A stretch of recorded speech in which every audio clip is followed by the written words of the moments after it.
Hello guys! Kamusta kayo? Ito, ito muna. Ginatang Porky as kuya.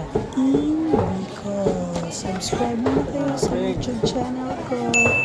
And click the notification bell para updated kayo sa mga post ko. Thank you guys. Yan, naghihiwa na si kuya ng pagi para mabili ko na at may uwi. Ang mahal lang ng per kilo, 250. Kaya 1 kilo lang ang binili ko guys. Tama na yan. Magkano sa galunggong? Mahal ang bilihin. Meron din pala silang tindang galunggong, yung tulingan. Pero hindi na ako bumili dahil yan lang yung lulutuin ko for the day. Ayan. Pumunta rin pala ako sa bilihan ng mga nyog. Bumili ako ng 2 nyog. Ganyan, bumili ako ng 2 malalaking nyog kay kuya. Ayan, tapos ang pigan, binabalot niya na. Ni kuya. Ayan, picture muna tayo, selfie. Ayan, pumunta rin naman ako sa bilihan ng mga gulay para magtingin at mag-stock ng mga gulay para mag-stock. Para hindi ko na kailangan pupunta lagi ng palengke. Ayan, may ibang gulay tayo. May lettuce, sitaw, kamatis, cabbage, carrots, and sili, sitaw, talong, kalabasa, ampalaya. Ayan. Pagkatapos mamili ako ng mga ibang gulay, yun may nagtitinda rin ng saging. Kaso nga, ang mahal lang ng kilo, 90 per kilo. Magkano sibuyas? Sa susunod na lang dahil ang mahal talaga ng bilihin. Bibili pa ako pala ng dog food ng mga suko at saka yung Magkano malunggay? yung busa ko. Kaya tingin-tingin muna tayo ng mga ibang gulay. Ayan, may malunggay na masustansya pero mura lang. Diba? Yan ang pinakamasustansyang gulay. Isa sa pinakamasustansya. Ayan, nandito na ako sa bilihan ng dog food and cat food guys. So, nakabili na ako ng 2 kilo at saka 1 kilong cat food. Ito yung palengke ng Montalban pala. Salamat. Hanggang sa muli natin Binigay na ni kuya yung sukli ko. Thank you kuya. Bibili ko Ayan, pa ng ang lupa ulam. yung 100. Ayan. Pagkagaling ka ng malengke, syempre pinakuluan mo yung bagi.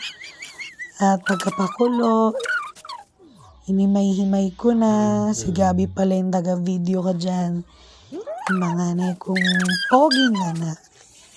Ayan, pagkapakulo, pinalamig ko. Syempre, dahil nga ihimay-himay natin, nalamig ko muna para hindi mainit naman sa kamay ko. At nag-gloves din ako kasi nga malangsa yung isda ng hagi. So, dumidikit talaga siya sa kamay. So, kailangan kong mag-gloves. Ayan, mag-start na tayo magluto, guys. Nilagay ko na pala yung sibuyas. Nilagyan ko muna ng mantika, sibuyas, bawang, tsaka luya. And then, yung mga hinimay ko na pinakuluan ko ng bagi. Lagyan na natin lahat. Isang kutsa natin yan, guys.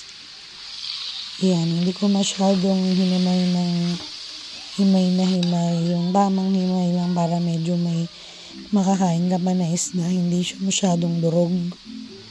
Yan. Kalagay na mga gulay na sinangkutsa ko. Yan sa pagi. Ayan. Halo-haloin lang yan after pagkalagay yan sa mantika.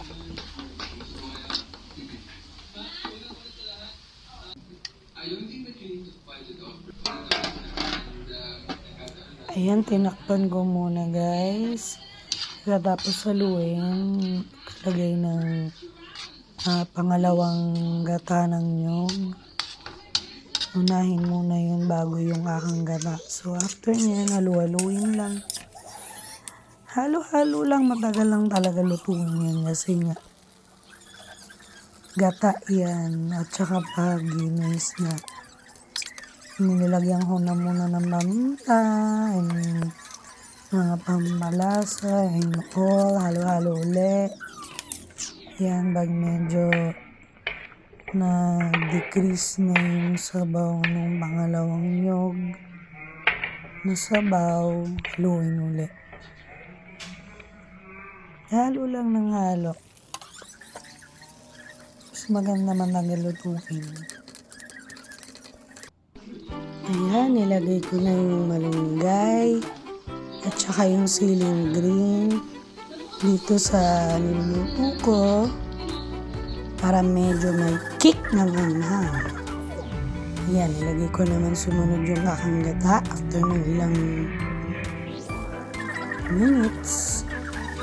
And then, yan, huli yung kakanggata ng nyog. Yung huli yan para mas malasa. Hindi masyadong lutong-luto. Kumbaga tama lang. Ngayon, haluin ng konti. Yan, yung pinaka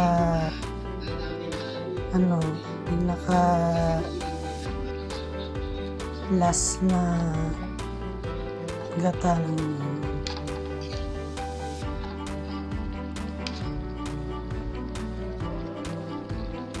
yan. Tapos after ng ilang minutes, kuluan mo lang ulit. Nakuluan ko lang. Tapos konting halo lang din ulit. Ayan, halo lang. Dahil nilagay ko na yung buong gulay ng malunggay, pangpahaba ng buhay, at masustansyang gulay. Ayan. Nang naluto na, nagsanok na ako para tikman yung luto ko. Thank you guys!